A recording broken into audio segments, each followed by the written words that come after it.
En el capítulo 2, nosotros vimos entonces lo que denominamos la situación de Moisés. Vimos cómo entonces, de la misma manera en que Dios obró su soberanía sobre Israel para guardarlo y tenerlo donde lo tenía que tener, de la misma manera y con la misma soberanía, Dios obra entonces en la vida de Moisés, y Moisés se ve expuesto a diferentes situaciones. Todas esas cosas que vimos en el capítulo 2, ahí en la primera parte, nos llevan entonces a entender por qué es que Moisés toma una decisión de huir de Egipto.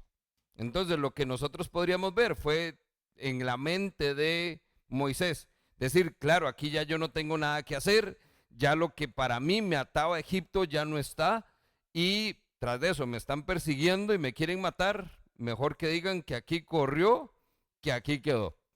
Lo que podríamos ver una decisión muy humana, realmente entendemos que sigue estando dentro de la soberanía de nuestro Señor. Hoy vamos a ver entonces, dentro de muy poco, el famoso llamado de Moisés desde la zarza ardiente. Una escena que se ha convertido en un retrato famoso del libro de Éxodo. Y vamos a ver entonces dónde Moisés va a ser llamado y comisionado para entonces cumplir el propósito de Dios para liberar a Egipto. Perdón, a Israel, liberar a Israel de Egipto. Porque entendemos que si Dios hizo todo el esfuerzo por tener a Israel donde tenía que tenerlo, necesitamos entender que también hizo todo el esfuerzo para poder tener al libertador que lo iba a lograr. Pero ahí vamos a entender que entonces hay un tiempo divino, que fue lo que vimos y donde quedamos la semana pasada. Moisés estaba en el lugar correcto. Moisés entendía cuál era el propósito de Dios para su vida. Lo que Moisés todavía no entendía es que había un tiempo específico. Moisés se adelantó nada más y nada menos que 40 años. Hoy vamos a ver entonces, 40 años después, cuando ya es el tiempo, cómo entonces Dios se aparece en la zarza ardiente, llama a Moisés y le pide, lo comisiona para hacer cosas muy específicas. Así que ese es el contexto de donde estamos y ahí retomamos entonces nuestro estudio. Éxodo capítulo 2, verso 15. Verso 14 lo que dice es que Moisés dijo, si los israelitas saben lo que hice, el faraón también lo sabe. Y dice entonces verso 15, y en efecto, el faraón se enteró de lo que había sucedido y trató de matar a Moisés. ¿Qué se enteró entonces el faraón? Que Moisés había traicionado a los suyos, había matado a uno de los suyos y que había entonces ahora tomado partida con el pueblo israelita. Cuando eso sucede, dice que entonces el faraón se va contra Moisés, lo intenta matar. Dice, pero Moisés huyó del faraón y se fue a la tierra de Madián. Ahí se asentó entonces junto a un pozo. Verso 16. El sacerdote de Madián tenía 7 hijas, las cuales solían ir a sacar agua para llenar los abrevaderos y dar de beber a las ovejas de su padre. Pero los pastores llegaron y las echaron de ahí. Moisés entonces intervino en favor de ellas, las puso a salvo de los pastores y dio de beber a sus ovejas. Aunque está en la fuga, Moisés sigue teniendo un corazón entonces de servicio.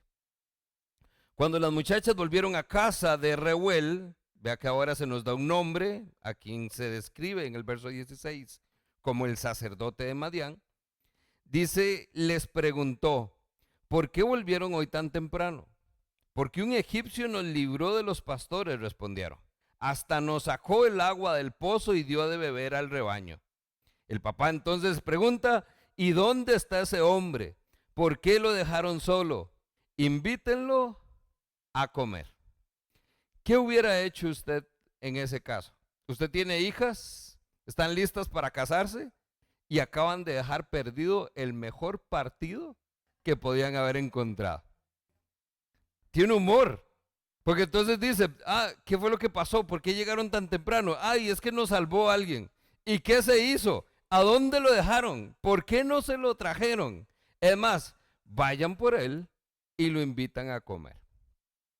En esta escena, entonces, nosotros estamos dentro de un contexto que es como un pequeño paréntesis, porque el lugar y lo que está sucediendo nos va entonces a abrir poco la perspectiva de este siguiente capítulo de vida de Moisés. Porque Moisés, dice el texto, huye a Madián, pero va a estar ahí durante 40 años. Moisés se va a sentar en este lugar. El Señor, nada tonto, don Reuel manda a buscar a Moisés, dice tráiganlo a comer, y la historia ya sabemos cómo termina. Le presenta a una de sus hijas y le dice, hagamos negocio. Moisés termina casándose, quedándose en Madián. Entonces, lo que sucede acá es bastante interesante.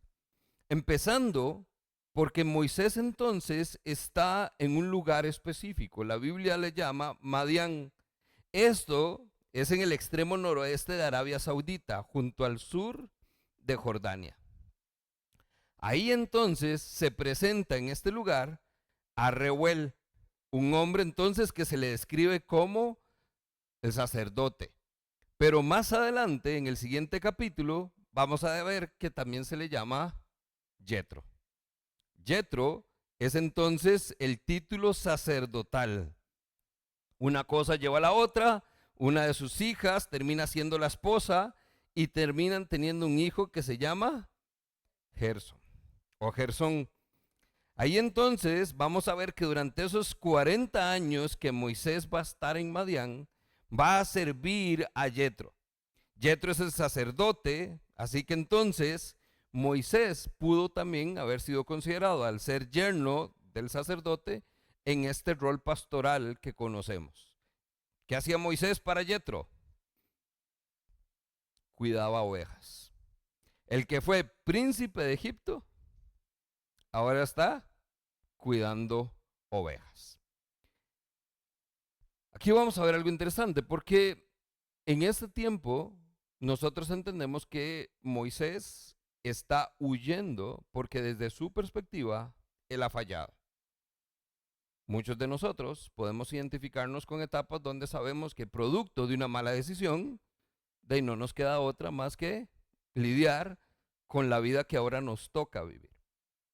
Este retrato lo que nos está dando es entonces, pareciera, una perspectiva donde aunque encontró mujer, aunque encontró familia, aunque se asienta en este lugar, la narrativa nos lleva a pensar que Moisés de ahí es ni modo, o sea, es lo que tocó, no fue su elección, no nos retrata que él está feliz, que él está contento, que está ahora realizado, porque tenemos que entonces hacer el nexo de lo que Moisés está viviendo ahorita con lo que le tocó vivir. Recuerden, no fue fácil. Moisés renuncia a todo por su pueblo. ¿Qué hace su pueblo? Lo rechaza. Y ese rechazo lo lleva entonces a darse cuenta que él no era nadie y que no tiene nada. Y termina ahora viviendo de arrimado en la casa de su suegro, cuidando ovejas. A cualquier hombre, esto en el ego lo mata. Pero pareciera que Dios tiene propósito en medio de todo esto. Todo el entrenamiento humano que Moisés había tenido en este mundo nunca lo preparó para la tarea espiritual de pastorear el pueblo de Dios. Recuerden que Moisés, durante todo su tiempo en Egipto, el faraón financió su entrenamiento académico. Moisés no era cualquiera.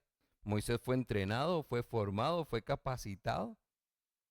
Pero nada de todo ese proceso que vivió era suficiente para la tarea que Dios estaba a punto de darle. Ahí es donde nosotros nos damos cuenta que muchos de nosotros también necesitamos esa escuela de vida. Porque nosotros creemos que con ir a un seminario, con estudiar teología, con meternos a llevar clases o un curso de algo es suficiente, pero la vida se ha encargado de decir la mejor escuela es la calle. Ahí es donde usted aprende a llevar palo y eso le forma el carácter y lo prepara para entonces lo que viene. Lo que parecía ser una vida sencilla y carente de propósito sería toda una escuela de carácter para Moisés. Ahora, Madián, ¿qué es lo que nosotros vamos a observar acá? ¿De dónde salió Moisés? Prácticamente del otro extremo, allá por donde dice Biblia todo, por allá es entonces donde estaba Moisés en Egipto y hace todo un recorrido a Madián. Madián entonces es una zona muy específica. ¿De dónde viene Madián? Un poquito de historia. Recuerden que aquí es donde estamos dándole sentido a muchas cosas que escuchamos en el Antiguo Testamento, pero tiene razón de ser. Madián es el cuarto hijo que tuvo Abraham.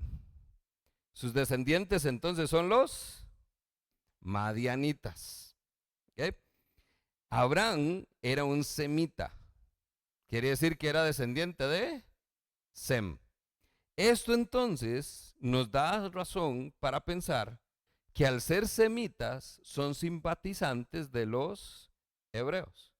Moisés está huyendo de Egipto, está buscando su identidad dentro del pueblo de Israel, lo cual entonces hallamos lógica en pensar que él busque un pueblo donde él pueda encontrar realmente esa parte que él necesita, esa seguridad o ese refugio, por decirlo de alguna manera, asilo político, podríamos decir también, lejos de Egipto. Génesis 25, los primeros 2 versos, dice que Abraham se volvió a casar, esta vez con una mujer llamada Setura. Los hijos que tuvo con Setura fueron Simram, Joksán, Medán, Madián, Isbac y Suá. Son un montón de nombres que usted dice, bueno, no necesariamente son las propuestas para los nietos, pero nos dan entonces a nosotros entender por qué se llama Madián. Por los madianitas. ¿De dónde vienen los madianitas? De Abraham. ¿Ok? Y entonces entendemos, porque aquí es donde estamos conectando, historia con nuestra historia. ¿Ok? Estando entonces en Madián, dice el verso 20, Moisés convino a quedarse a vivir en casa de aquel hombre. ¿Cuál hombre? Reuel. ¿Quién era Reuel? Yetro. ¿Quién era Yetro? El sacerdote de Madián. ¿Okay? Entonces ya ahora entendemos a dónde es que está el contexto. Ahí el texto nos da algo interesante, volviendo a la historia de Moisés. Dice que ella tuvo un hijo con Séfora, que era su esposa, al cual llamó Gersón. ¿Por qué le puso este nombre? Dice, pues razonó, soy extranjero en tierra extraña. Cuando nosotros entendemos que en la Biblia los nombres tienen propósito, están arraigados a la historia, pero también arraigados al propósito, nosotros entendemos que aquí Moisés está completamente perdido en su vida. Extranjero en tierra extraña. O sea, extranjero ya es mucho que decir. A eso podríamos decir fugitivo. O sea, no es que él eligió ser extranjero. O sea, tuvo que hacerlo. Pero además está en una tierra de la que él no conoce. Probablemente entonces entendemos el contexto de entre todos los lugares a donde se puede haber ido, este es el mejor, pero no conoce Madián. Entonces, extranjero en tierra extraña, realmente lo que nos está diciendo es un hombre solo que está en medio de la nada, con un pasado que no puede cambiar y con un futuro que todavía no tiene ni cabeza ni cola. Eso es interesante, por eso es que tomamos el tiempo para ver la historia. El razonamiento entonces nos confirma una crisis de identidad. Moisés todavía no sabe quién es. Tiene claro quién no quiere ser. Por eso tomó la decisión de cortar todo entonces nexo con los egipcios. Y sin embargo, si vemos la narrativa, cuando está Moisés en el pozo y llegan estas mujeres, le cuentan al papá que quien estaba ahí era un egipcio. Entonces vea, Moisés salió de Egipto, pero todavía Egipto tiene que salir de Moisés. La forma que hablaba, quizás la forma en que vestía, lo que hacía, algo delató a Moisés de dónde venía. Lo mismo entonces nos pasa a nosotros. Muchas veces queremos como borrar pasado, cortar con todo, y no necesariamente podemos, porque es parte de lo que Dios ha estado tejiendo, de lo que Dios ha estado usando para llevarnos a donde tenemos que estar. ¿Qué es lo que vemos acá? Moisés pasó entonces de estar 40 años en Egipto creyendo ser alguien a pasar ahora 40 años entendiendo que no es nadie. Y eso para cualquiera es sumamente complejo. ¿Qué entendemos acá? Primera lección. Dios nunca improvisa. Si Dios está entonces buscando su libertador, Dios va a asegurarse que va a usar toda circunstancia, toda vivencia, toda experiencia para formar el carácter del líder que va a necesitar para sacar a su pueblo. Número uno, la tarea no es sencilla. Es irse a enfrentar a quien entonces está en una posición de liderazgo fuerte, o sea, es el rey de Egipto, y sacar a un pueblo que ya Moisés sabe la tusa con que se rasca. Entonces imagínese el tomar ese nivel de tarea sin una preparación divina. Aún las circunstancias más divinas están para cumplir propósitos eternos. Aunque usted no entienda el propósito, aunque usted no entienda el proceso, aunque usted diga es que esto no tiene sentido por ningún lado, créame, hay un Dios detrás de cada cosa que sucede. Paréntesis. No es que todo lo malo que a usted le pasa viene de Dios. O sea, no es que usted termina en unas crisis, en una circunstancia, en una situación terrible, porque Dios dijo, ay, este necesita formación y ¡bla! Me mandó entonces al hueco. No, muchos de nosotros estamos ahí a como pasó con Moisés. ¿Ok? Moisés terminó ahí, ¿por qué? Porque tomó una decisión que no tenía que tomar, porque se adelantó al tiempo de Dios, porque creyendo que ya él había descifrado todo lo que Dios quería que hiciera, se dio cuenta que no era así. Entonces, muchas veces terminamos en estas circunstancias producto de nuestras malas decisiones, pero en su soberanía, aún de cabezones y metiendo la pata, Dios puede utilizar esas circunstancias para formar en nosotros el carácter que se necesita para levantarnos y llevarnos a donde tenemos que estar. Verso 23. Nosotros entonces entendemos que mucho tiempo después, dice, murió el rey de Egipto. ¿Quién es el rey de Egipto? Tutmosis III, el que andaba entonces detrás de Moisés. Ese mucho tiempo después son 40 años. Ese mucho tiempo después ya hubo una nueva generación, ya hay un nuevo liderazgo.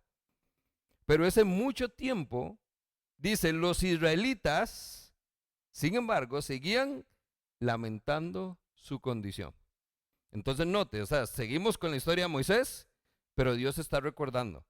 40 años en el desierto, todavía no llegamos ahí. Antes de los 40 años en el desierto, Moisés tuvo su propio desierto. Moisés está en Madián. Pero la historia no se enfoca en qué pasó con Moisés en Madián. La historia también se enfoca en qué pasó con el pueblo de Dios. O sea, 40 años en Egipto, Moisés vio que su pueblo era oprimido.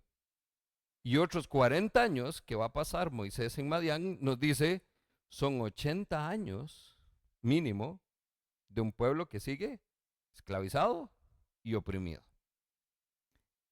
Ellos lamentan entonces la condición de esclavos, claman al cielo pidiendo ayuda. Sus gritos desesperados llegan a oídos de Dios, quien al oír sus quejidos se acordó del pacto que había hecho con Abraham, Isaac y Jacob. Y fue así entonces como Dios se fijó en los israelitas y los tomó en cuenta. Cuando nosotros tenemos algo como esto, la huida de Moisés a Madián nos lleva entonces a abrir un paréntesis en cómo era la vida mientras Moisés estuvo en el pueblo de Madián. ¿Qué pasó con los israelitas? Seguían entonces siendo oprimidos, seguían clamando al cielo. Esto entonces nos da también un pequeño, una pincelada de lo que Dios está entonces entretejiendo y de quién es Dios en realidad. Cuando usted lee verso 23 al verso 25, nótese que entonces el autor está personalizando a Dios. ¿Qué es lo que se está diciendo de Dios? Dios escuchó, Dios se acordó, Dios se fijó. Está atribuyendo cualidades humanas a cosas que realmente no es que Dios está ahí con oídos como los de nosotros, escuchándonos. ¿Sí me voy a entender? No es que Dios entonces había apartado su mirada del pueblo. Dios siempre lo estuvo presente. Es un sentido figurado de poder decir, estoy escuchando, estoy atento, estoy interesado y ahora entonces mis ojos están sobre ustedes. ¿Qué quiere decir? Es el tiempo. Es interesante que entonces dice que Dios se acordó del pacto que había hecho con Abraham, con Isaac y con Jacob. Entonces, no es el enfoque el pueblo. No perdamos de vista. No es que entonces Dios dijo, ay, pobrecitos, de verdad, vamos a hacer algo por ellos. Dios actúa no porque el pueblo clama, no porque una oración llega al cielo. Dios actúa porque Dios es justo y Él honra su promesa. Dice, yo hice un pacto con ellos. ¿Quién hizo el pacto? Dios. Yo fui el que los escogí, yo fui el que los llamé, yo fui el que les dije que los iba a llevar a un lugar y voy a cumplir mi promesa. El enfoque sigue estando entonces en la soberanía de Dios, una promesa inquebrantable de salvación.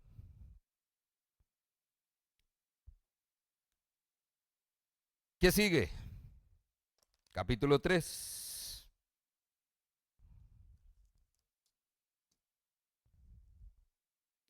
Aquí tenemos que entender entonces, y estamos haciéndolo intencional, estamos rompiendo capítulos y numeración porque no estamos guiados por capítulos. Porque el capítulo 3 no está desligado del capítulo 2.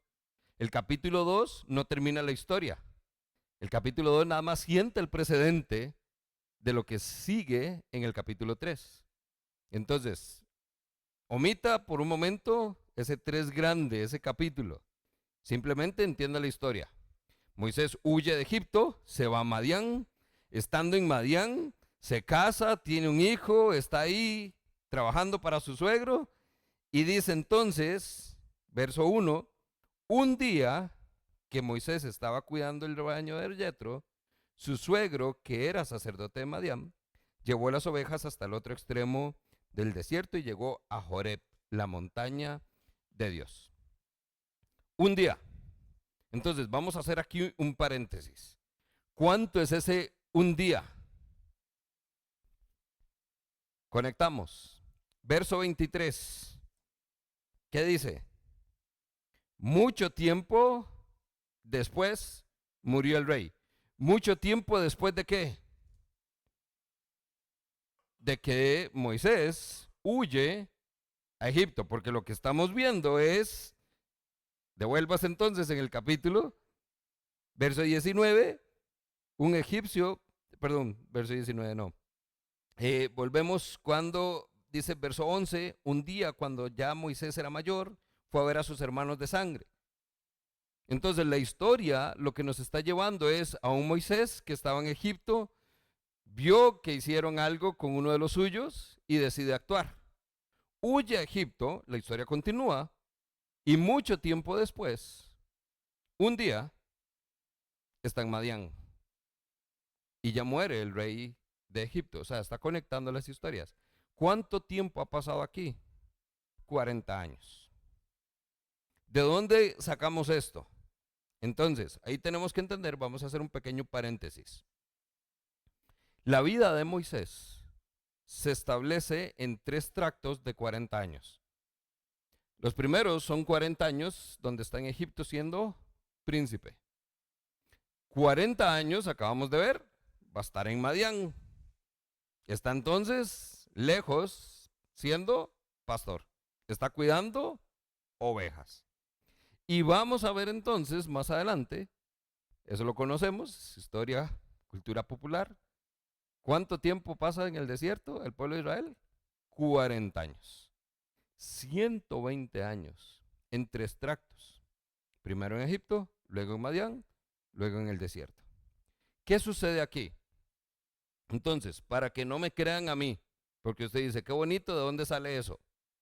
Hechos 7, verso 30, recuerden que ya lo vimos la semana pasada, es Esteban hablando, está recordando la historia de Moisés y dice que pasados 40 años se le apareció un ángel en el desierto. Ese es el evento que vamos a ver. ¿Qué se le aparece? Dios en la zarza ardiente. ¿Ok? 40 años, dice, pasados. 40 años después de qué? Del tiempo en Egipto. ¿Ok? 40 años. Éxodo capítulo 7, más adelante, el mismo libro que estamos estudiando nos va a contar. Cuando hablaron con el faraón, Moisés tenía 80 años y Aarón 83. ¿Cuándo es esto? Cuando Moisés entonces viene a cumplir la comisión que Dios le va a hacer. Moisés habla con el faraón. ¿Con quién viene Moisés? Con su hermano Aarón. Y entonces dice el texto que cuando eso sucedió, Moisés tenía 80 años. Entonces de ahí es de donde estamos sacando que pasa 40 años en Madián. Porque se fue de 40 estando en Egipto y ahora cuando vuelve a hablar con el faraón, tiene 80. 40 y 40, 80. No es 40 y 20, 40 y 40. Hechos capítulo 7 también dice, verso 23, cuando cumplió 40 años, Moisés tuvo el deseo de visitar a sus hermanos, los israelitas. Entonces, por cualquier lado que lo queramos ver, ya sea en el libro que estamos estudiando o los textos bíblicos que lo complementan, nos dan entonces los 40 años entre Egipto y Madián. Y los 40 años en el desierto vienen después. Múltiples citas entonces a lo largo de las escrituras. ¿Qué vemos acá? En Egipto, ¿cómo está Moisés? Es un Moisés joven, confiado, es un poco orgulloso y altanero. Recuerde lo que escribe entonces Esteban. Moisés creyó que estaba haciendo lo que Dios le había pedido, pero no fue así. Él creyó que los israelitas estaban listos, pero no fue así. Los 40 años que Moisés vive en Madián, vemos entonces que claramente Dios va a trabajar con su carácter, con su corazón, con su deseo, con su orgullo. Ahí vemos entonces a un Moisés ya mayor, resignado, que duda de sí mismo, es reacio para aceptar el llamado de Dios, ahorita lo vamos a ver. Se va entonces a quedar atrás de Dios y como resultado va a ver la gloria de Dios. Porque entonces en este proceso Dios le dice, bueno, usted no está tan seguro, es que no se trata de usted, se trata de mí. Y Dios va a desplegar su gloria, Dios va a desplegar poder. Y esto entonces empodera a un Moisés que está en una crisis de identidad, a un Moisés que no sabe ni quién es, ni qué es lo que va a hacer con su vida. Y Dios a sus 80 años le da propósito. Para aquellos que creen que están de salida, vea, espere que lleguen 80 a ver si Dios los agarra y les dice, vaya. Y es más, y quiere ver la ironía, ¿a dónde va a enviar Dios a Moisés? Al lugar de donde salió corriendo. Entonces, haga paz con su pasado. Porque si usted lo deja ahí creyendo que vea, entre más largo mejor, a los 80 años Dios le va a decir, vaya, sal de cuentas y después hablamos. Los últimos 40 años vamos a ver a Moisés, que es el Moisés que tradicionalmente conocemos. Un hombre sabio, un hombre experimentado, un líder prominente, una persona que entonces tiene claro quién es Dios y qué es lo que Él tiene que cumplir. Pero todo esto pasa en un contexto que es lo que vamos a comenzar a ver en el capítulo 3. Un día, Moisés de 40 años, que estuvo en Egipto, se convierte en un hombre de 80 años, ya mayor, que está cuidando ovejas y algo extraordinario sucede. Dice entonces, capítulo 3, verso 1. Moisés estaba cuidando el rebaño de Yetro, su suegro. Era un sacerdote de Madián y llevó las ovejas hasta el otro extremo del desierto, hasta llegar a marque Joreb. Joreb, entonces dice la referencia, es el monte de Dios. Estando allí, el ángel del Señor se le apareció entre las llamas de una zarza ardiente. Señale ahí entonces la zarza ardiente.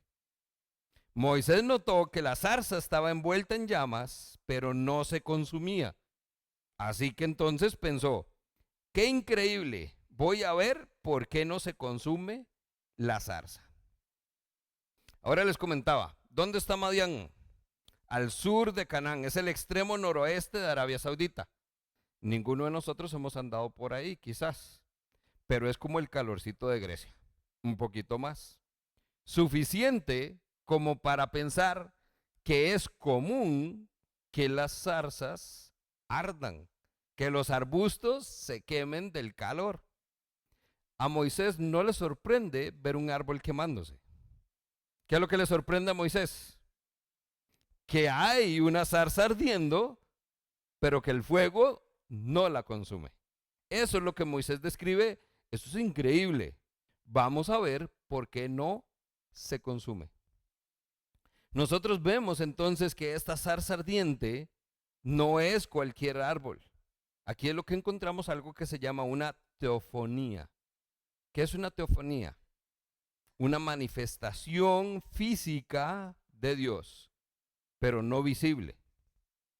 Moisés nunca vio a Dios. Moisés ve la zarza ardiendo. Y de la zarza, Dios habla a Moisés, pero él nunca se manifiesta. Es más, si nos adelantamos a la narrativa, ¿qué es lo que sabemos que pasa después? Moisés quiere ver a Dios.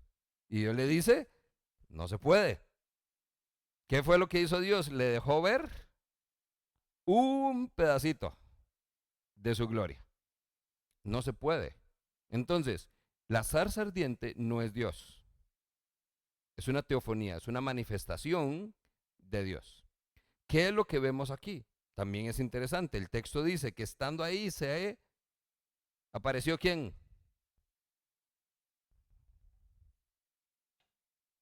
Un ángel. El ángel del Señor en el Antiguo Testamento, recuerden, estamos entonces acostumbrados a eso, o un mensajero de parte de Dios o Dios mismo. ¿Ok? En este caso entendemos que es Dios mismo porque después le va a hablar como si fuera Dios. Ahí entonces nosotros entendemos que hay una manifestación divina, pero no es física o tangible. ¿A qué me refiero con esto?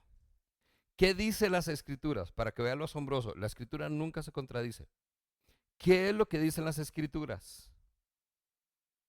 Colosenses 1:15. Hablando Pablo de Jesús, dice, Él, Jesús, es la manifestación visible del Dios invisible. ¿Cuál es la única figura en la Trinidad que se ha manifestado físicamente, visiblemente al ser humano? Jesús. Nombres. El Espíritu Santo, nadie, ¿alguien lo ha visto? Ni la paloma tampoco. Nadie ha visto al Espíritu Santo. ¿Alguien ha visto al Padre? No físicamente, no visiblemente. Porque de nuevo, la Escritura dice, Felipe pregunta, muéstranos al Padre.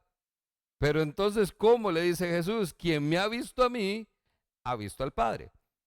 En una relación donde entendemos que Jesús está manifestando quién es Dios, pero no de la manera visible o física. ¿Ok? ¿Sí me siguen? Estamos entendiendo que Dios parece, Dios está ahí, pero es un sentido figurado, no es que vemos a un Dios físico o una aparición visible de Dios, porque la única aparición visible es Jesús. Es una teofonía, es una manifestación entonces de Dios a través de una zarza ardiente. Esto es importante, porque Dios sabe cómo somos. Si fuera nuestro tiempo, vea, ya estaría ahí la zarza ardiente, requemada, reseca, pero la gente rindiéndole culto y el altarcito y todo el mundo queriendo ver si Dios se manifiesta en la rama. ¿Okay? Esto fue para Moisés. Fue en ese momento, fue una de las formas que Dios eligió manifestarse y ya. ¿Okay? ¿Qué estamos entonces viendo acá también? ¿A dónde sucedió esto? ¿A dónde se apareció? Madián, específicamente en el monte Joreb. ¿Alguien tiene otra versión? Ah, ok. Entonces, depende de la versión que usted tenga, le llama el monte Joreb o el monte Sinaí. Sinaí es el monte de Dios. El monte Sinaí, ¿qué sucede? ¿Qué evento sabemos que sucedió ahí? Las tablas. Son los 10 mandamientos. Moisés las recibe en el monte Sinaí. Ahora entonces, ese es el mismo monte que aquí dice que es el monte Joreb. ¿Son lo mismo o no? ¿Qué es lo que nosotros vamos a ver acá? El monte Joreb se describe con este nombre en Éxodo capítulo 3, verso 1 y también en Éxodo 17, verso 6, con el famoso chiste de y Moisés golpeó la roca y la roca lloró. Cuando eso pasa es en el monte Joreb. Así se describe en Éxodo.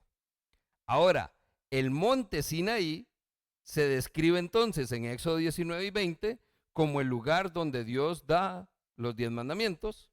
¿Okay? Y además, Éxodo 24, donde Moisés estuvo 40 días y 40 noches. Se describe en el mismo libro, pero no como el monte Joreb, sino el monte Sinaí. Estamos entonces hablando del mismo monte. El tema es por qué se usa uno u otro. De una forma práctica podemos verlo así. Joreb podemos identificarlo más hacia el monte de la región montañosa. Entonces el monte Joreb es más como una región, el monte Sinaí es más como entonces el monte en sí, el lugar específico. En un sentido un poco más específico acerca del monte, no tanto en una zona a la cual se está refiriendo. ¿Okay?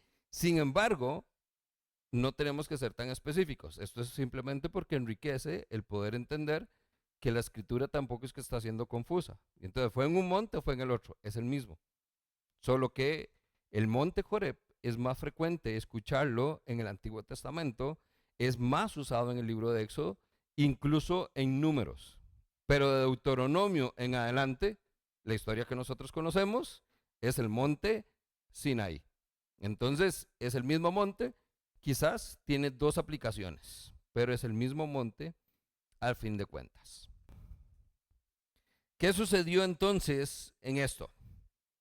Cuando el Señor vio que Moisés se acercaba a mirar, lo llamó desde la zarza y le dijo: Moisés, Moisés. Aquí estoy, respondió. No te acerques más, le dijo Dios. Quítate las sandalias porque estás pisando tierra santa. Yo soy el Dios de tu padre, soy el Dios de Abraham, de Isaac y de Jacob. Y al oír esto, Moisés se cubrió el rostro, pues tuvo miedo de mirar a Dios. Aspectos importantes. ¿Por qué le dice Moisés, Moisés? ¿Alguien tiene segundo nombre? Y cuando los papás entonces usaban el nombre completo es porque usted sabía que venía. Algo así. En aquel entonces no había segundo nombre, pero la repetición del nombre, o sea, mencionar el nombre dos veces seguidas, era un patrón de una comisión, de un llamado de parte de Dios. Lo encontramos entonces así con Abraham, con Jacob, quizás incluso una historia que usted conoce, Samuel. ¿Se acuerda de Samuel? Está durmiendo y entonces, Samuel, Samuel. Si usted escucha su nombre 2 veces.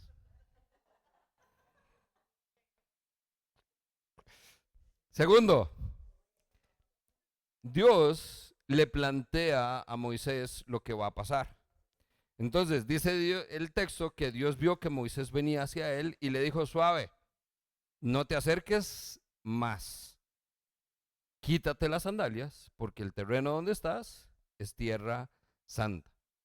Esta frase, esa parte del pasaje, podríamos decir que esto es lenguaje de ley. Esto es lo que nosotros vamos a comenzar a ver cuando Dios comienza a dar los mandamientos. Es lo que vamos a encontrar entonces en Deuteronomio, en Levítico. ¿Qué es lo que está haciendo Dios? ¿A qué nos referimos con un lenguaje de ley? ¿Por qué fue dada la ley en primer lugar? Para mostrarnos que no estamos en las condiciones en que creemos. ¿Qué es lo que está estableciendo Dios con Moisés desde ahí? Un momentito. Usted y yo no somos iguales. Está acercándose a mí. El lugar donde está es santo. Quítese las sandalias. Entendemos que esto es parte de la cultura, porque Moisés dice, el texto, ¿qué fue lo que hizo? Inmediatamente donde Moisés escucha eso, se cubre. Dios está dando cuál es su condición y Moisés está reconociendo cuál es la suya. Entonces, esto es importante entenderlo porque nosotros vemos que aquí Dios va a comenzar a revelarse y se va a revelar de una manera en que Moisés comienza a entenderlo, porque la manera en que Moisés se relaciona con Dios va a ser la manera en que le va a enseñar a su pueblo a relacionarse con Dios. Pero es importante establecer límites. Moisés, amigo de Dios. Dios descendía, va a ser el texto más adelante. Dios descendía como una nube, se postraba sobre la tienda y Moisés entraba a hablar con Dios como amigo. Pero entienda, no somos iguales. Yo soy Dios y donde yo estoy es tierra santa. Tercero, ¿qué le dice entonces Dios a Moisés? Verso 6. Yo soy el Dios, ¿de quién? ¿Cuál padre? ¿Quién es el padre de Moisés? Se da cuenta que entonces, con un hombre que viene en una crisis de identidad porque no sabe quién es, Dios lo primero que le dice: yo soy el Dios de tu padre. ¿A qué está estableciendo Dios? ¿Qué es lo que está tratando de conectar Dios con Moisés? ¿Cuál papá? Mi papá biológico, que de ahí, al parecer, después de que lo pusieron en el río, se desentendió. No sale más en escena, no nos dice nada. Está refiriéndose a la figura paterna, el padrastro que tuvo en Egipto. Porque se nos habla entonces de la hija del faraón, que fue la que lo crió como un hijo suyo. Pero ¿quién era el esposo de la hija del faraón? No nos dice. Entonces de lo más que tenemos es el papá de la hija del faraón, que quizás si no había esposo pudo haber sido una figura paterna. Pero entonces de nuevo, ¿qué es lo que está diciendo Dios?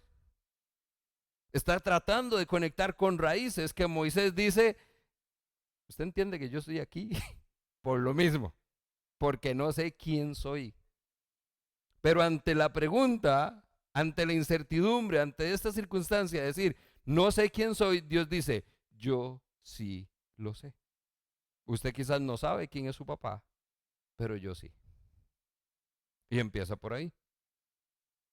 Eso es un paréntesis a nivel terrenal, a nivel, digamos, de lo que encontraríamos lógico de un papá biológico. Pero el texto continúa, dice el verso 6, la parte B, yo soy el Dios de Abraham, de Isaac y de Jacob. ¿Qué quiere decir esto entonces? Esa identificación con los patriarcas es entonces la respuesta que Moisés está buscando. Moisés no sabe quién es, Moisés sabe que ya no es egipcio, que su mamá o quien llamó mamá por mucho tiempo ya no está, ya no hay tradición, ya no hay legado, ya no hay nada. Él trata de relacionarse con los suyos, pero los suyos lo rechazan. Entonces literalmente es, ¿y quién soy? ¿De dónde vengo? ¿A quién llamo familia? ¿Ahora con quién celebro? ¿Ahora con quién? Y Dios les dice, yo soy el Dios de tu padre. Pero también le dice, el Dios de Abraham, de Isaac y de Jacob. Esta es la famosa tríada de jerarcas, los patriarcas del Antiguo Testamento, las personas a quien Dios ya se había revelado, las personas con que Dios estableció un pacto, con las que Dios dijo, usted y yo y su familia y su descendencia, vamos a hacer historia. ¿Qué le está diciendo Dios a Moisés? Usted tiene parte en esta historia. Moisés tenía claro que no era ya nada con los egipcios. Lo que Moisés todavía no había logrado aceptar es que era uno más de los israelitas. Me rechazaron, no se dejaron guiar por mí, no me dieron bola. ¿Qué le está diciendo Moisés? Dios le dice, este es su pueblo. Es mi pueblo y quiero que lo rescate. Pero inmediatamente está conectando, le está dando identidad, razón y propósito a lo que Dios le va a pedir a Moisés que haga. Pero antes de decirle, vaya y rescátelos, a Moisés, ¿qué diría? Aquellos, a los que me rechazaron, a los que me hicieron tener que huir de Egipto. ¿Por qué es que Moisés lo haría? No es porque son el pueblo de Dios, es porque también son suyos, de su pueblo. Pero eso tiene que comenzar entonces con una raíz fuerte de identidad. Moisés entonces encuentra su lugar en la historia y encuentra su lugar en la historia del pueblo de Israel. Ahora, si Moisés responde así ante una manifestación de Dios, ¿cómo deberíamos entonces responder nosotros? ¿Cómo entonces nosotros vivimos a partir de tener claro que vamos a estar en algún momento ante la presencia de Dios? Moisés se cubrió el rostro, pero no por respeto, por miedo, porque dijo, es que es Dios, Dios guarda y verlo. Eso es mucho nosotros. Es entonces donde no necesariamente es una lección, pero es un buen recordatorio, porque muchas veces nosotros obedecemos por miedo, no porque realmente conectemos con el sentido de identidad que encontramos en Dios. El entender que ahora en Cristo soy uno y su historia es mi historia, y que entonces lo que Dios pide que hagamos lo hago por reverencia, por temor a Dios, no por miedo a Dios.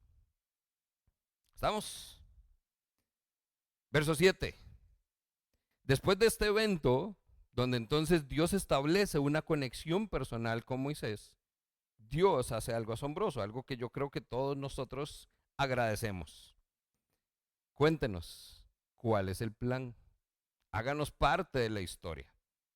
Dice el verso 7, el Señor entonces le siguió diciendo a Moisés, he visto la opresión que sufre mi pueblo.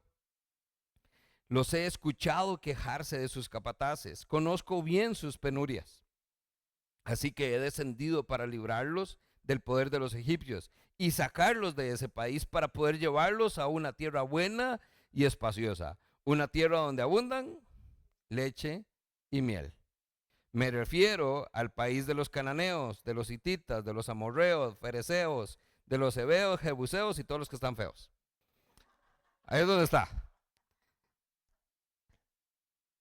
Es parte de, pero, perdón, vea que falta de respeto. En medio de todo, vea, me encanta porque Dios está haciendo paréntesis. Dios está tratando con Moisés, pero Moisés no es el personaje principal. Está tratando con su pueblo también. Y entonces está diciendo, vea, lo que ya sabemos que está en el corazón de Dios, ahora lo pone en el corazón de Moisés. ¿Por qué es que Dios se revela a Moisés en primer lugar? solo para resolver su crisis de identidad. No. Moisés entonces se va a dar cuenta que Dios muy pronto lo va a llamar, le va a pedir que haga algo, lo va a comisionar, lo va a enviar de regreso a Egipto para que cumpla su voluntad. Moisés tiene que entender por qué esto es así. Y entonces, muy temprano en la historia, entendemos que lo que está en el corazón de Dios, Dios quiere ponerlo en el corazón de Moisés. Por eso vea que nada más, los paréntesis que hemos hecho, dice, he escuchado el clamor. Pero aquí el texto pareciera un poco más personal. Dice, los he escuchado quejarse de sus capataces. Conozco muy bien sus penurias. Es decir, está hablando de que Dios realmente conoce la condición real de su pueblo. Y dice, y esto es importante para entender todo lo que sucede en adelante. ¿Qué hace Dios? Está hablando como si ya fuera un hecho, pero todo esto no ha pasado. Dice, he descendido para librarlos del poder de los egipcios. ¿Dios descendió? No, no está en la zarza ardiente, no ha descendido. ¿Va a sacarlos ya de ese país? No. ¿Va a llevarlos a una tierra buena y espaciosa? Todavía no. Pero lo plantea así, dice verso 8, así que he descendido, escuché y ahora entonces vine aquí a hacer algo al respecto. Esto es importante entenderlo, porque si nos adelantamos a la historia y ya la conocemos, ¿qué es lo que le va a pedir Dios a Moisés? Que vaya y libere a su pueblo. Pregunta, ¿es Moisés el que libera al pueblo? Es Dios. ¿Es Moisés el que les da libertad? No, es Dios. Entonces, aquí lo que tenemos claro es Moisés. Vamos a ver ahorita que pone un montón de peros para cumplir con lo que Dios le está pidiendo. Porque Moisés no ha entendido todavía. Dios está trabajando. Todavía estamos en los 40 años en Madián. Dios está trabajando en su corazón, en su carácter, en su ego y en su orgullo. Moisés, no se trata de usted, papito. ¿Quién lo va a hacer? Yo. Pero quiero que sea usted el que lidere el esfuerzo. Dios le está invitando a ser parte, pero esto está dejando claro, marque ahí el verso 8, es Dios quien lo va a hacer. Es Dios quien nos va a sacar, es Dios quien nos va a llevar, es Dios quien nos va a libertar, no Moisés. Dios va a liberar la nación de Egipto. Pero él le dice a Moisés, ¿qué tal si me acompañas? Parte de ese plan, entonces, es entender cuál va a ser su rol. Y estas son de las cosas que yo también agradezco mucho, porque uno, cuando no le dan un plan y cuando uno cree que uno es el que está a cargo, usted comienza a mandar y a hacer fiesta y a poner en orden la casa. Pero cuando usted sabe que otro es el que manda, usted tiene muy claro cuál es su función. Segundo, Dios le revela el destino. Porque entonces Dios le va a decir a Moisés, vaya a Egipto. Pero ahí es donde se va a quedar. No. ¿Cuál es el destino? Canaán, la tierra prometida, una tierra abundante, una tierra donde fluye leche y miel. Eso es entonces el ideal. ¿Qué tienen los israelitas en Egipto? Nada, y mucho menos leche ni miel. ¿Okay? Entonces, es importante notar que desde el principio Dios entonces tiene un plan completo. ¿Qué es lo que va a hacer? ¿A quién va a usar? ¿Y a dónde los va a llevar? O sea, no es solo sacarlos de Egipto. Éxodo, tendemos a ver la historia así, es cuando los saca de Egipto. Pero ¿a dónde los lleva? ¿Cuál es el destino final? Quedamos estancados en el desierto y nos quejamos del desierto, pero olvidamos que el desierto es solo el mientras tanto. No es el destino final. ¿Qué llega entonces? Verso 10. Así que, ¿de dónde viene a ese así que? Eso es una conclusión. ¿Qué es lo que le ha dicho Dios? Mi pueblo está sufriendo, he escuchado su clamor, ya le dije quién es usted, ya le dije qué tengo en mi mente, qué está en mi corazón. Ahora entienda, voy a enviarte al faraón para que saques de Egipto a los israelitas que son mi pueblo. A partir de ahí, entonces, pregunto, ¿cómo creen que tomó Moisés ese balde de agua fría? ¿Alguno ha tenido una experiencia de esas que dicen casi religiosas, del tercer tipo, donde se han enfrentado a una comisión de parte de Dios? ¿Qué hace usted cuando Dios se le aparece, le dice quién es y le dice qué es lo que va a hacer?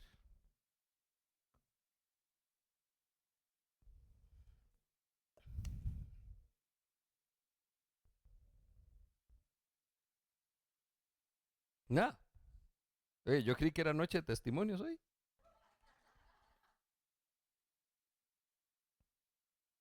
Qué difícil. Qué difícil volver al tiempo atrás y ver la historia desde el momento en que sucedió. Es que claro, de ver ya a Moisés abriendo los mares, saber que Moisés va a sacar agua de la roca, saber que Moisés lleva al pueblo a la tierra prometida. Es lindísimo saber que Moisés está en el Salón de la Fama. Es lindísimo. Pero ¿a dónde empezó? Y todo lo que tuvo que pasar para poder hacer lo que hizo. Moisés, ante su llamado, tiene dos preguntas y tres objeciones. Dos preguntas y tres excusas, para hacerlo bien práctico. Antes de esto, quiero que note lo siguiente. En la comisión de Moisés, a lo que estamos viendo ahorita, versos 7 al 10, en ese pequeño parrafito, es lo que entonces podemos llamar el llamamiento de Moisés. Un nombre más acertado sería la comisión de Moisés. ¿Qué es comisión? Es cuando le piden a usted que haga algo específico. O sea, Moisés no solo fue que Dios lo llamó, sino Moisés le dijo, ven, que te voy a enviar a Egipto. ¿Okay? La comisión de Dios para Moisés tiene, número uno, motivo. ¿Por qué Dios llama a Moisés? Porque escuchó a su pueblo sufrir y lamentarse y clamar por ayuda. Entonces, hay un motivo por el cual entonces Dios prepara un libertador. Número dos, hay un propósito. ¿Por qué Dios llama a Moisés? ¿Qué es lo que Dios tiene? La idea de sacarlos y de llevarlos a una tierra donde fluye leche y miel. Y por último, Dios tiene un plan. ¿Por qué Dios llama a Moisés? Porque ya él tiene plan, pero como siempre, en su gracia y en su soberanía, Dios ha elegido a seres humanos para ser parte de su obra redentora aquí en la tierra. Y en este caso, en Moisés. Moisés, ¿cuál es el plan? Usted va a ir a Egipto y va a sacar a mi pueblo y los va a liberar. Pero yo voy a estar ahí. Dios sigue siendo parte de la historia. Solo que pareciera que Moisés no lo entendió así. Moisés nada más está oyendo, usted va para Egipto, de vuelta. Y Moisés se imagina que va solo a como llegó y que va sin nada. Pero recuerde, ahorita ya vimos que Dios dio identidad y propósito. Ya Moisés es otro y está listo para la tarea que Dios está poniendo sobre sus manos. Pero Moisés, nada tonto, dijo, Señor, un momento, dos preguntas tengo. Explíqueme. Número uno, verso 11. Moisés dijo a Dios, usted me está diciendo que yo voy a ir a Egipto y que voy a rescatar a su pueblo, pero ¿quién soy yo para presentarme ante el faraón y sacar de Egipto a los israelitas? ¿Qué es lo que está pensando Moisés? Y note que la pregunta es condicional. ¿Y quién soy yo para hacer semejante tarea? ¿Qué creen que está ahí en la mente de Moisés? Porque él pregunta que si él es alguien para hacer semejante cosa. Moisés está asumiendo que le toca a él solo. Pero ya Dios dijo, yo voy a liberarlos. Yo voy a llevarlos. ¿Okay? Todavía nos vamos más atrás. Yo he descendido. O sea, es que no es que voy a hacerlo así mágico, desde lejos. O sea, yo voy a estar con ellos. Vea lo fácil que es para nosotros cuando se nos asignan tareas, por la emoción de querer hacer algo, no estar prestando atención a los detalles importantes a la hora de tener que ejecutar la tarea. ¿Cuál es la respuesta de Dios? Verso 12. ¿Quién soy yo? Moisés no le dice quién es él. Dios no le dice a Moisés quién es él. ¿Y quién soy yo para presentarme ante el faraón? Dios no le dice, vea, usted no es nadie. Dios le dice, yo estaré contigo. Yo te voy a dar una señal de que soy yo quien te envía. Porque cuando haya sacado de Egipto a mi pueblo, todos ustedes me adorarán en esta montaña. ¿En cuál montaña? En el monte Sinaí. ¿Qué hace el pueblo de Israel en el monte Sinaí cuando después de pasar por el desierto Dios llega, ¿verdad? Adoran a Dios. O sea, entonces, hay una promesa, hay una seguridad, hay una garantía. ¿Ok? Pero de nuevo, el enfoque no está. Moisés sigue pensando que se trata de él, pero se trata de Dios. Lo cual entonces viene la segunda pregunta. No es quién soy yo. Entonces, Dios, ¿quién eres tú? Y tiene lógica. Dice Moisés, verso 13. Supongamos entonces que me presento ante los israelitas y les digo, el Dios de sus antepasados me ha enviado a ustedes. Pero si me preguntan, ¿y cómo se llama? ¿Qué respondo? Moisés, que aunque tuvo raíces hebreas, y probablemente durante esos primeros 5 años, la mamá de Moisés pudo haber inculcado principios y valores de ese Dios a quien ella temía y servía. 5 años con 40. De ser criado bajo la cultura egipcia, donde hay otro montón de dioses. O sea, no solo Moisés no tiene claro quién es Dios, él se antepone y entiende, esta gente cómo va a saber quién es Dios. Entonces por eso le dice, y es sentido irónico, Dios está bien, supongamos que voy y llego y les digo que usted me mandó. ¿Quién les digo que es usted? Y ahí es entonces donde nos sorprende la respuesta, porque de nuevo Dios responde de una manera poco inesperada, poco esperada, perdón. Yo soy el que soy. Ajá. ¿Y quién es usted? El que soy. ¿Y quién soy? El yo soy. ¿Pero cuál? El gran yo soy. Póngalo desde la perspectiva que quiera. Me dejó igual. O nos dejó como a nosotros. ¿Y quién es el que es? Ahora, necesitamos aquí un poquitito de cultura. Porque Moisés sí está entendiendo algo que nosotros no necesariamente. Al menos no de primera entrada. Yo soy el que soy. Ese yo soy es una frase, es una palabra. Y tiene un contexto y un significado que entonces nosotros necesitamos entender también acá. En respuesta a esa pregunta, Moisés recibe de parte de Dios su nombre, pero también su significado. Esta no es la primera vez donde Dios da su nombre, porque si nos vamos al Génesis, Dios se reveló cuando dijo quién era Él. Dios tiene nombre. ¿Cuál es su nombre? ¿Cómo lo describe la Biblia? Jehová. ¿De dónde viene Jehová? De Yahweh. ¿De dónde viene Yahweh?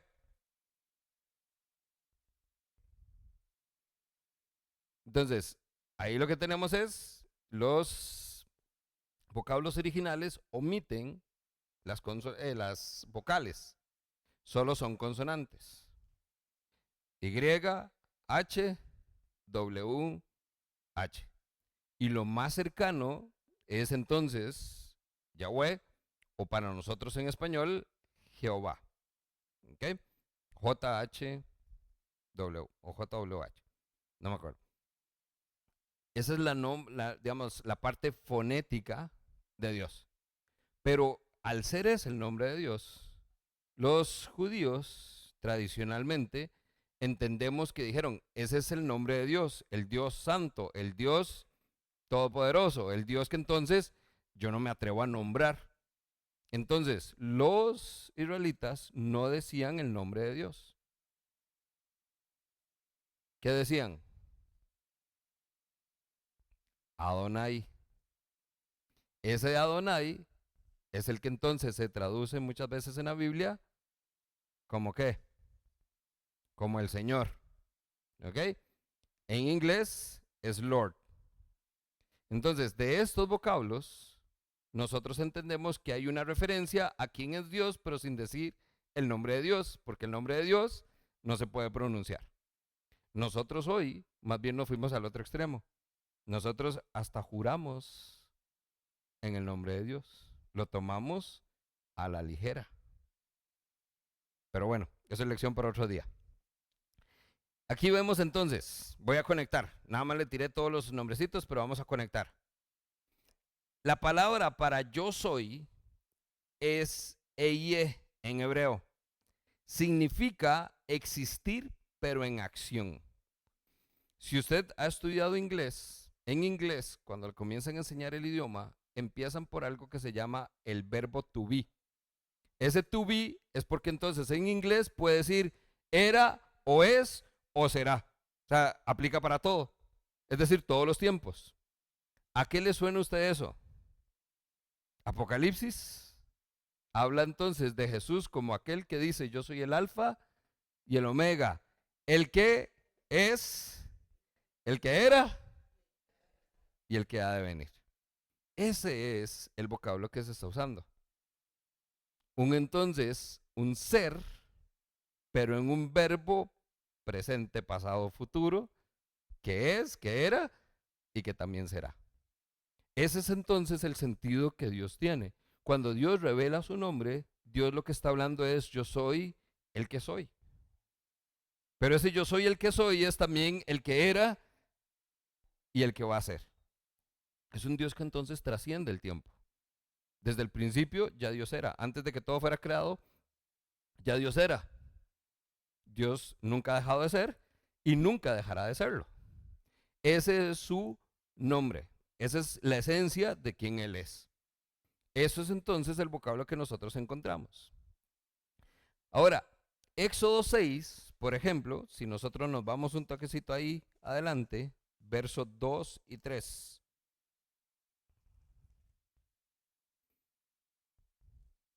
Dice, en otra ocasión, Dios habló con Moisés y le dijo, yo soy el Señor. Me aparecí a Abraham, a Isaac y a Jacob bajo el nombre de Dios Todopoderoso. Pero no les revelé mi verdadero nombre, que es el Señor. Ese verso tiene todas estas manifestaciones de las que estamos hablando. Entonces, cuando usted tenga el material, usted va a encontrar, porque aquí estamos hablando de palabras que no podemos pronunciar. No he estudiado todavía hebreo y entonces no me atrevo ni siquiera a pegar hueco por el rollo de pronunciarlo mal. Pero son palabritas que es importante que conozcamos. Entonces, hablemos de las traducciones. Jehová o Yahweh, eso es una manifestación del nombre de Dios, el nombre que nadie puede mencionar. Ahora entonces, Adonai se traduce como Señor, o más específicamente en los contextos es como mi Señor. Entonces, por eso es el Señor, mi Dios, cuando leemos las Escrituras, es Jehová Adonai. El Señor, mi Señor. Entonces estoy diciendo quién es Dios, pero también que es mi Dios. Ese es el Adonai. Si usted ve ahorita las series que hay entonces en Netflix y esto de Jesús, usted va a escuchar a los judíos hablando de así, Adonai, gracias Adonai, Dios Adonai. Ese Adonai es Señor o mi Señor. Elohim, ¿ha escuchado esa? Esa es la referencia de Dios del Génesis, del Dios creador, o el Dios que también se entiende que es el Todopoderoso. Es Dios.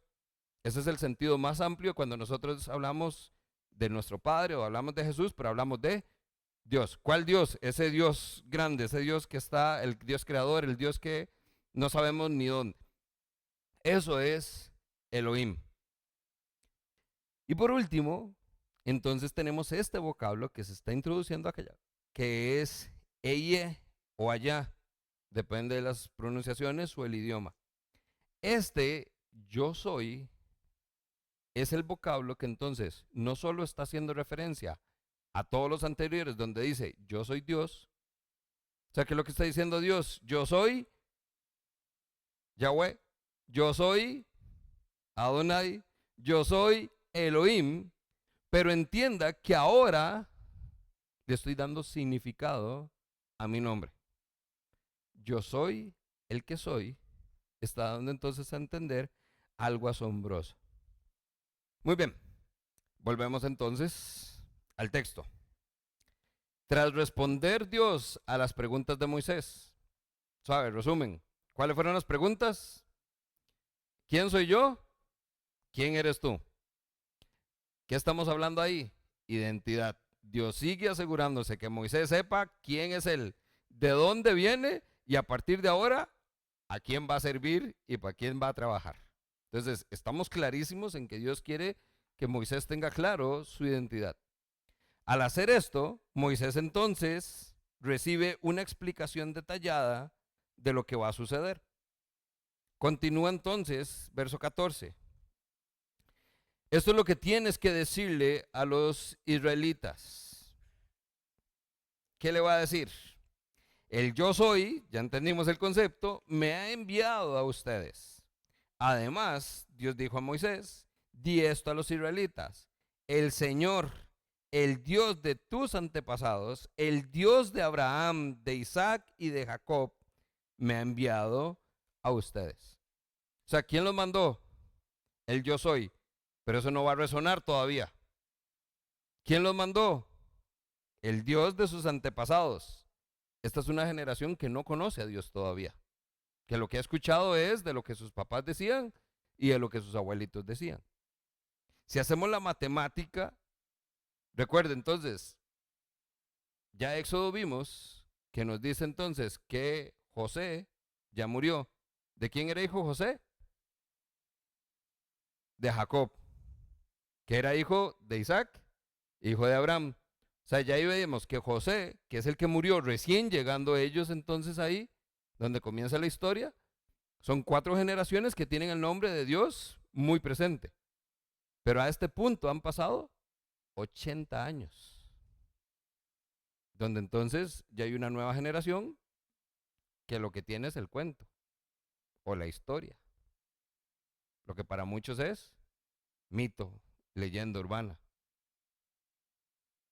Entonces, ¿qué es lo que dice? El Dios de Abraham, de Isaac y de Jacob me ha enviado a ustedes. Ahora sí. Entonces no lo conozco, pero sé quién es. Y sé lo que prometió. Porque si hay algo que ha trascendido en el tiempo, es la promesa. ¿Qué le prometió Dios a Abraham? Haré de ti una gran nación. Ahora, de cierta manera es irónico que entonces se mantenga una promesa asombrosa, grandiosa, algo que va a cambiar, pero se le está enseñando a mis hijos que están comiendo pan duro, añejo, porque están sirviendo en Egipto. Están siendo esclavos y están siendo oprimidos. Es difícil dar la lección de que hay un Dios todopoderoso cuando entonces ese Dios pareciera que no oye mis oraciones, cuando pareciera que ese Dios se ha olvidado de nosotros. Por eso entendemos que Dios le dijo a Moisés, he escuchado a mi pueblo, estoy consciente de sus penurias, sé lo que están pasando y por eso te voy a enviar a hacer algo. Ahora, ¿cuál es ese plan? Verso 16. Anda, reúne a los jefes de Israel y diles, el Señor, Dios de tus antepasados, el Dios de Abraham, de Isaac y de Jacob, se me apareció y me dijo, he estado pendiente de ustedes, he visto cómo los han maltratado en Egipto. Por eso me propongo sacarlos de su opresión en Egipto y llevarlos al país de los cananeos, de los hititas, amorreos, fereceos, heveos, jebuseos y todos los feos, en una tierra donde fluye leche y miel. Las repeticiones no están en vano. Vea que entonces es insistente. Ya Moisés escuchó, sí, ¿cuál Dios? El Dios de Jacob, de Abraham, de Isaac. El Dios, ¿cuál Dios? El Dios Adonai, el Dios Elohim, el Dios Yahweh. ¿Eh? Pero es importante, dice Dios, que usted lo diga así, en ese orden, con esa importancia. ¿Por qué? Porque así como a usted le está costando entender quién soy yo, necesito que mi pueblo también entienda quién soy yo. Pero ¿por dónde empieza Dios? Ve y dile a los jefes, a los ancianos, a los líderes del pueblo. Dios entiende que hay un principio básico. Si estos señores entienden que Dios ya los escuchó, que Dios va a hacer algo, el pueblo quizás no siga a Dios, pero el pueblo lo sigue a ellos. Entonces Dios le dice, vaya, primero, preséntese a los israelitas, pero también a los jefes de Israel. Pero no solo a ellos. Vea la comisión, se desarrolla. Verso 18. Los jefes de Israel te harán caso. Y entonces ellos y tú se presentarán ¿ante quién? Ante el faraón, pero ya no solo Moisés. Va Moisés con los líderes de los israelitas, porque los líderes van a creer en Moisés. Le van a creer a Moisés. ¿Qué les dijo Moisés? Dios, el yo soy, el Dios de Abraham, de Isaac, de Jacob.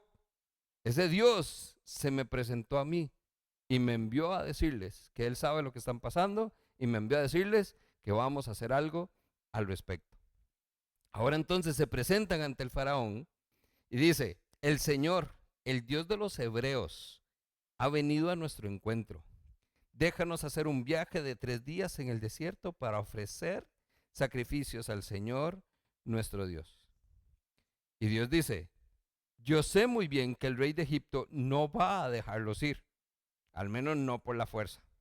Entonces manifestaré mi poder y heriré de muerte a los egipcios con todas las maravillas que realizaré en ellos. Y después de eso, el faraón los dejará ir. Aquí es interesante porque ¿qué es lo primero que Dios le dice a Moisés que pida? Un permiso sin goce de salario por 3 días. Los 3 días no es tan importante. ¿Para qué? ¿Qué es lo que Dios quiere que hagan? Que vayan y lo adoren. Entonces, no se pierdan el tiempo. Céntrese en cuál es el propósito. Algunos dicen que 3 días es lo que tomaría salir de Egipto y llegar a Canaán. Pero de nuevo, no es el tiempo. O sea, prácticamente déjelos libres, pero pide un permiso. Y nada más entienda, ¿qué es lo que quiero que hagan? Que me adoren. Y esto a mí me vuela la cabeza porque nosotros nos vamos por lo asombroso de la historia. Ya aquí estamos llegando al punto donde entendemos qué es lo que va a pasar. Ya nos estamos imaginando la película de los 10 mandamientos, donde entonces ya Moisés está frente al faraón pero no hemos llegado ahí todavía. Todo esto está pasando ¿dónde? En Madián. Moisés apenas está escuchando cómo Dios le está revelando cuál es el plan. Pero usted ya hizo las de Moisés, usted se adelantó un montón de tiempo sin ver que todo esto apenas es Dios trabajando en la identidad de Moisés y poniendo en su corazón qué es lo que él va a hacer y por qué es que lo está haciendo. En medio de todo eso nosotros entendemos que lo que Dios quiere tiene un propósito mayor. Dios entonces no solo va a decir así, es que pobrecitos, yo escuché sus oraciones y entonces quiero hacer algo por ellos. No, Dios no está actuando porque ellos le piden a Dios que resuelva su situación. Dios ya dispuso de antemano elegirlos para hacer de ellos una nación santa pero una nación que lo adore.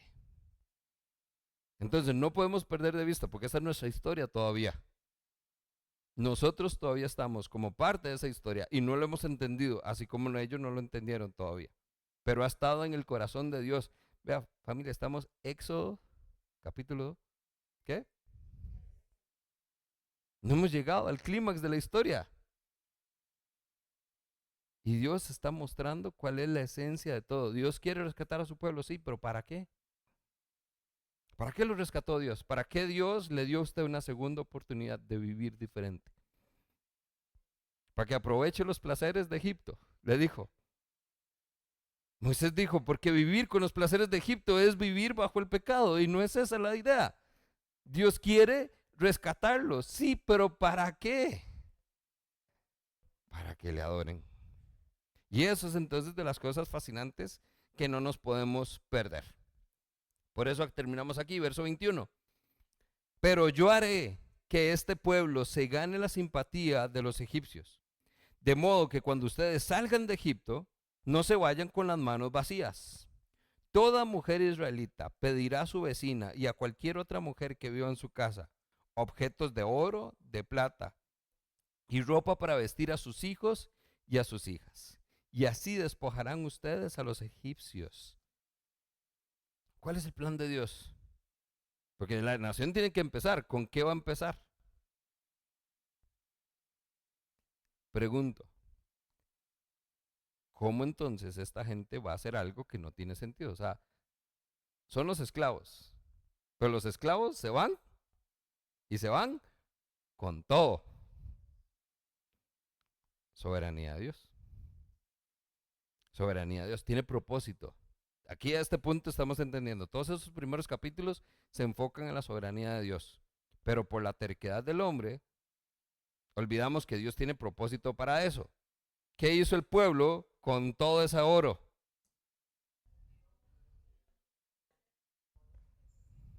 ¿Ah? ¿Ve cómo nos adelantamos?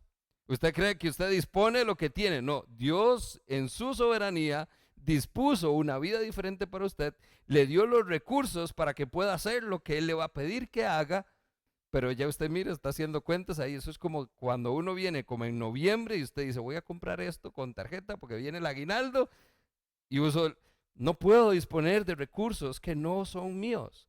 Y mucho menos sin entender que son o están en mi posesión para un propósito mayor. Y que si no tengo claro cuál es, no puedo disponer de nada hasta no estar claro. Ahora, Génesis 15:14. Yo castigaré a la nación que los esclavizará. ¿A quién? A Egipto. Y luego sus descendientes saldrán con libertad y con una gran riqueza. Entonces Dios no solo le está diciendo a Moisés cuál es parte de su plan, sino que entonces se está cumpliendo lo que ya fue dicho en Génesis. Éxodo 12. Estamos en el 3, pero Éxodo 12, cuando avancemos en la historia, el mismo texto nos va a decir, los israelitas hicieron lo que Moisés les había indicado. Pidieron a los egipcios ropa y objetos de plata y de oro, y el Señor hizo que los egipcios miraran con agrado a los israelitas y dieron al pueblo de Israel todo lo que pidió. Así despojaron entonces a los egipcios de su riqueza. Y aquí es entonces donde nosotros entendemos y recordamos. Esto es lo asombroso. Éxodo 3 están en Madián. Dios le está apenas diciendo a Moisés cuál es el plan. Éxodo 12 dice, aquello ya se cumplió. Y lo que se cumplió no solo fue lo que le dije en Madián, sino que se cumplió lo que le había dicho a otra generación en Génesis. Ahí es entonces donde pregunto, ¿duda usted de que Dios cumpla lo que dice? ¿Cuál es la probabilidad de que Dios nos tenga tramados y que vivamos ilusos por algo que nunca va a pasar? Es la soberanía de Dios, es el tiempo de Dios, y ahí es donde entonces no podemos perdernos. Porque el que no lo ve ahorita no quiere decir que no exista, o que no se vea no quiere decir que no vaya a estar. Simplemente quizás, solo quizás, no es el tiempo.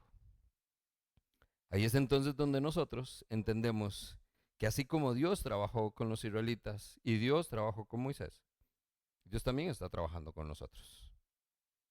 Y muy probablemente lo único que necesitamos, si no es que ya estamos en esa etapa, es un viajecito a Madián, donde entonces Dios trabaje nuestro carácter, nuestro orgullo, para poder entender que no somos nosotros, que se trata de Él, de su plan, de su propósito y de su soberanía de saber qué, quién, cuándo y cómo.